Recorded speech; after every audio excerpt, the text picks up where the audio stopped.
Alright, so first we're going to change the engine oil on the 585. And you find in your operator's manual on page 31, changing engine oil and filter. Read through that. It shows you where your drain is, where the drain hose is, the filter. It continues on to the next side. It tells you how much to put in, and so on and so forth.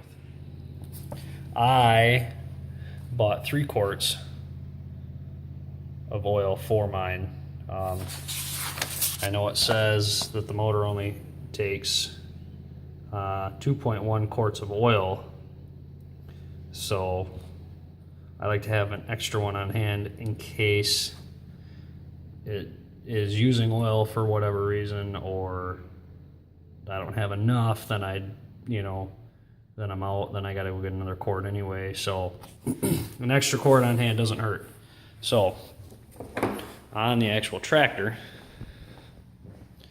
you will find, if you're sitting on the machine, so you're looking at it like this, on the left hand side, you're going to find the dipstick right by the starter. You're going to see a battery cable connection right there that comes directly from the battery.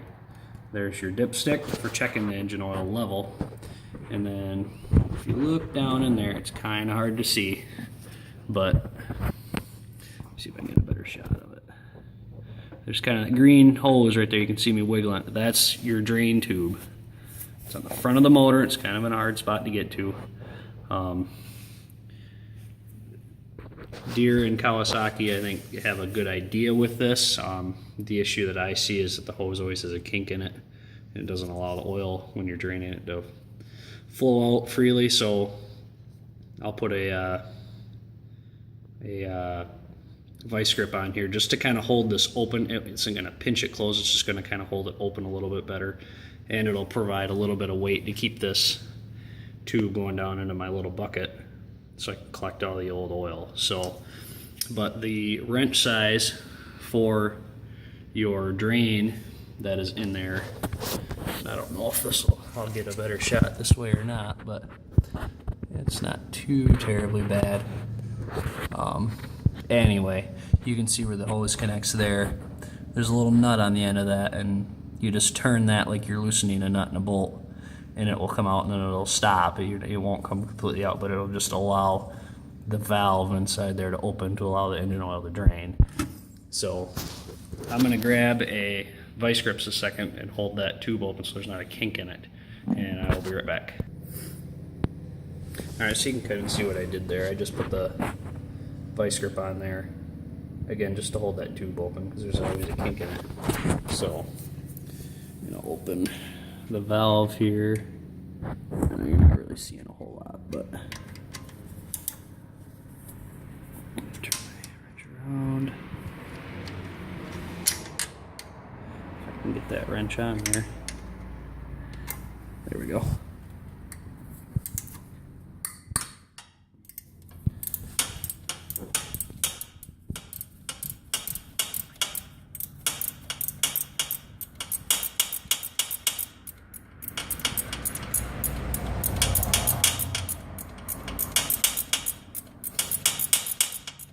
See oil flowing here in a sec.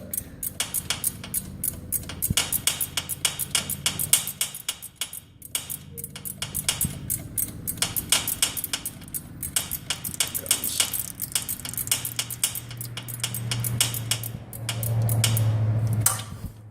my other hand to open this up the rest of the way.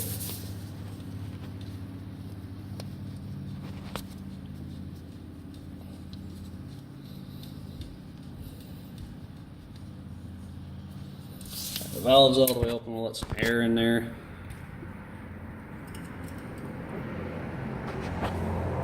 Let that thing kind of drain out. It'll drain kind of slow.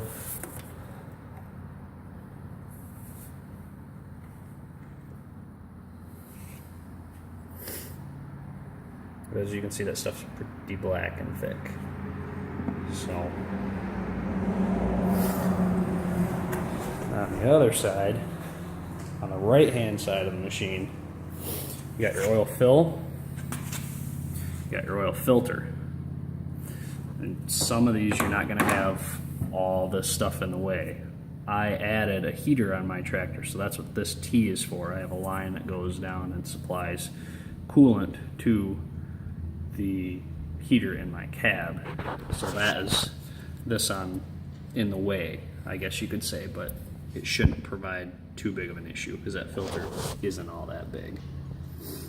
So once that engine oil is done draining, we'll take the filter off and continue on. We'll be back in a sec. Okay, one more little quick tip. You can see the drain in there. It's this right here. That is your drain, and that is showing you that it's out. When you tighten that, that'll go back in and it'll be closed. Because mine was 90 degrees, so it was horizontal, and not allowing oil to flow out that tube nice and smoothly. I took a 3/4 inch wrench and stuck it in there on that and turned that so that that would tip that tube down just a little bit more to allow more flow downwards, I guess you could say, so that the oil will flow out of the motor a little bit more faster and smoother, and just allow it to drain completely. So little quick tip while we're doing this. It's probably about halfway drained, maybe almost all the way drained.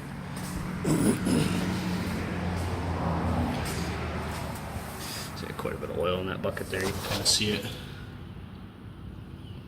how full it is. So I would say it's pretty close to being about empty, but we'll let her keep draining. All right, so I got another pan out. I like the bucket on the other side.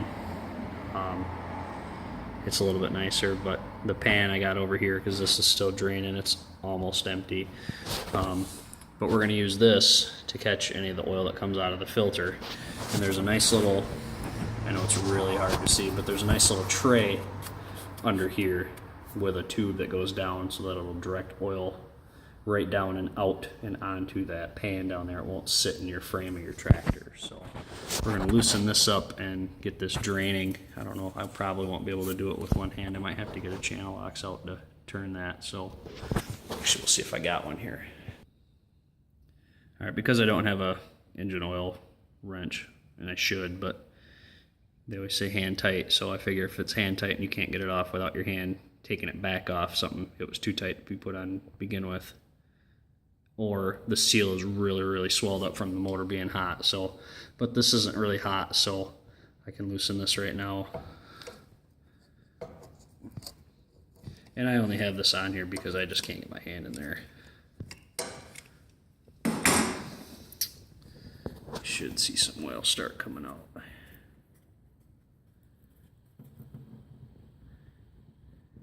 See that?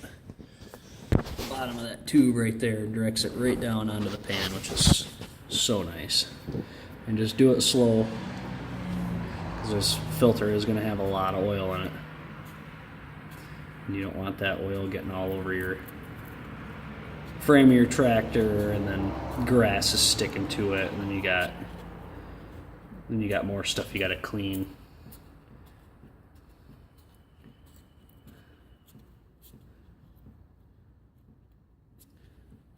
See how well I can do this without making a huge mess.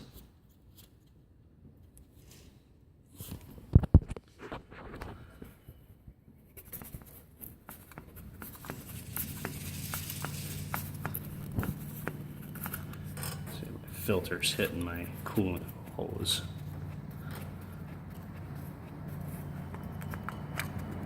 There it goes. Switch hands a sec.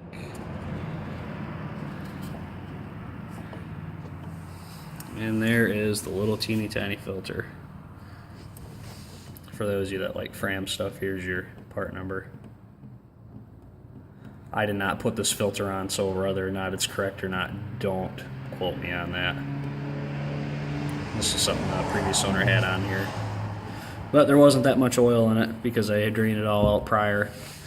And now you can see that nice little catch that I was talking about. And if you do it properly, it won't spill out all over. So we'll let this kind of drip a little bit. We'll take a nice clean rag and we'll wipe off that little ring around there, clean that up real nice. We get a nice tight seal when we put our new filter back on. And then we'll start filling her back up with oil after we close the front drain plug. See you back in a second.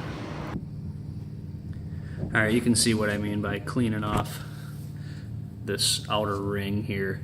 Remember how much dirt and crud was on that. Just take a rag, a nice clean terry cloth or a piece of paper towel or something and wipe that clean, just so you get a good seal on your next on your new filter when you put that on. Alright, so we got the new filter ready to go on. The gasket has been oiled. We're going to stick it on there.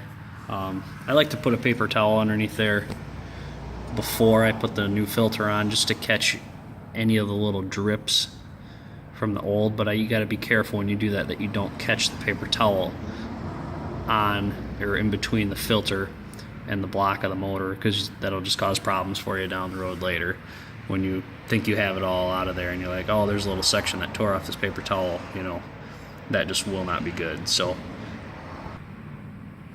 alright, I got the new filter on, hand tight. You can kind of see the part number there, AM107423.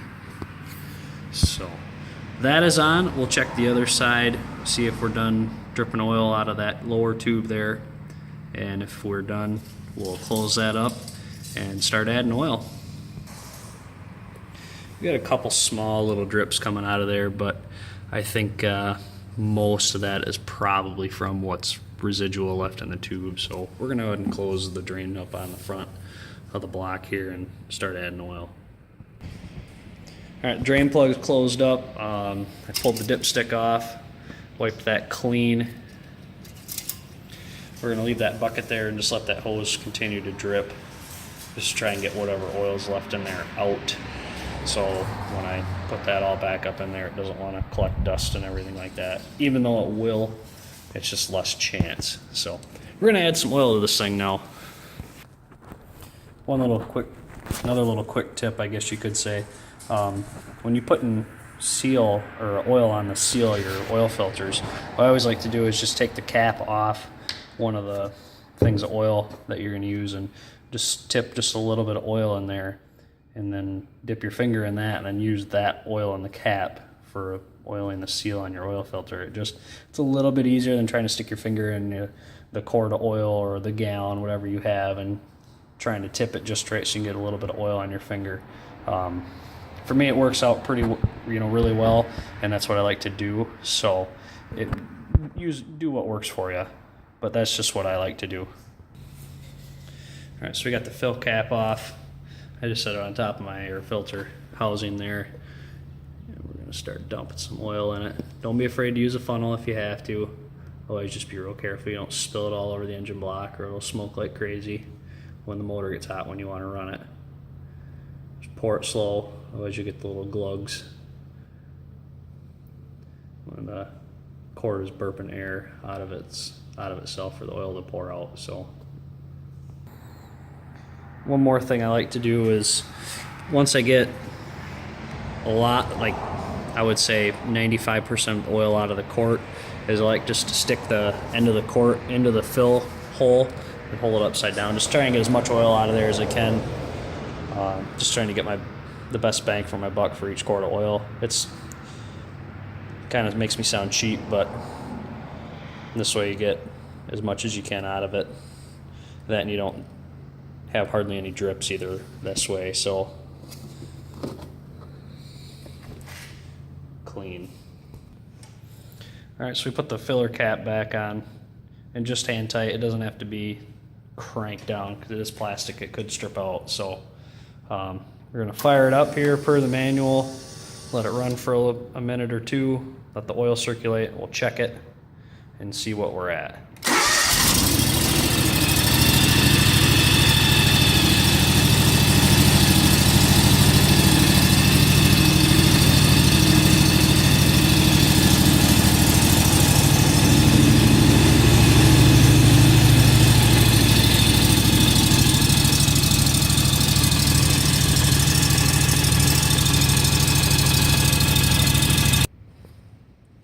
Alright, so we just ran it. We're gonna check the dipstick here a sec. Hold the dipstick, take a rag, wipe it off, because we don't care what that first reading is. Stick it on there. Check your fill level. See, I gotta add maybe some, it's past the high, but it's right at that last little dot, so we're pretty close.